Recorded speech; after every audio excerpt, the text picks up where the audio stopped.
And this video of 81-year-old Senate Minority Leader Mitch McConnell appearing to freeze for the second time is raising questions in Washington. It lasted for about 30 seconds and happened on Wednesday while he was talking to reporters in Kentucky.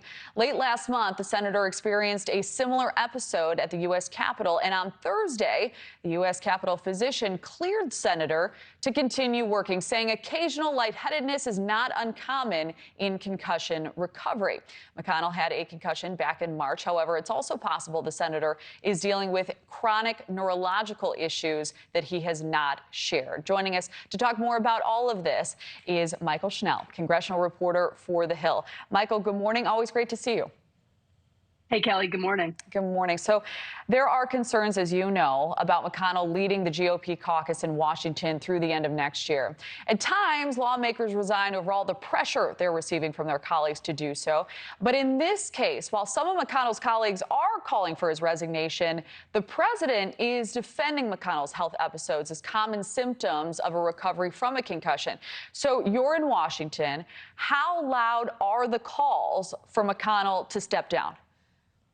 Right now, Kelly, not very loud at all. McConnell spoke to a number of his Senate allies in recent days following that freeze-up episode. And afterwards, spokespeople for those allies said that the GOP leader sounded like his own old self. He's prepared to lead the conference.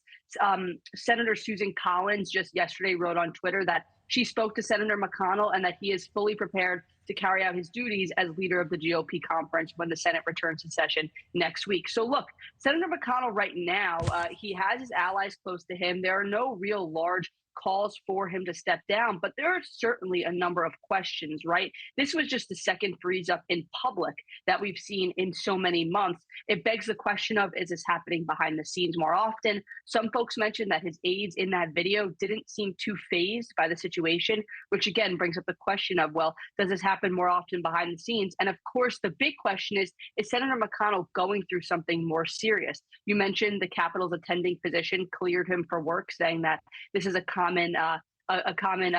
fallout from having a concussion, which the senator did suffer back in March after falling at a hotel in Washington. But still, a lot of questions and murmurs of, is something happening behind the scenes that folks just aren't aware of? So I found this interesting. Politico reporting that a handful of Republican senators are weighing whether to force an internal debate about the future of their leadership. Now, there's no formal mechanism, as you know, for ousting a Senate party leader. But do you think these potential debates are to reassure the public that the issue is being looked at? Or are you anticipating lawmakers ultimately requesting him to leave his post?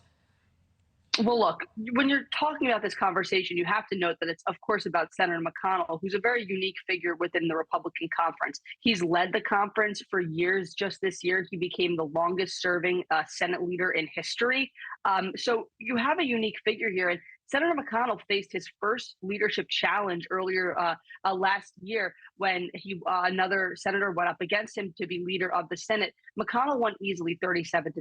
So based on that and just knowing his allies in the chamber, a lot of them are still standing behind him. But look, when the chamber returns next week, there will be questions of, is he able to lead his conference? He will likely be holding his same old weekly press conference. There is the possibility, will we see another episode like this at the Capitol? The first time this happened before cameras, it was during that weekly press conference at the Capitol. So I think that, there's going to be a lot of increased scrutiny on Senator McConnell when he returns to the Capitol next week. Again, a lot of these questions, whether he really faces a strong challenge to his leadership position, at this point, I don't think so.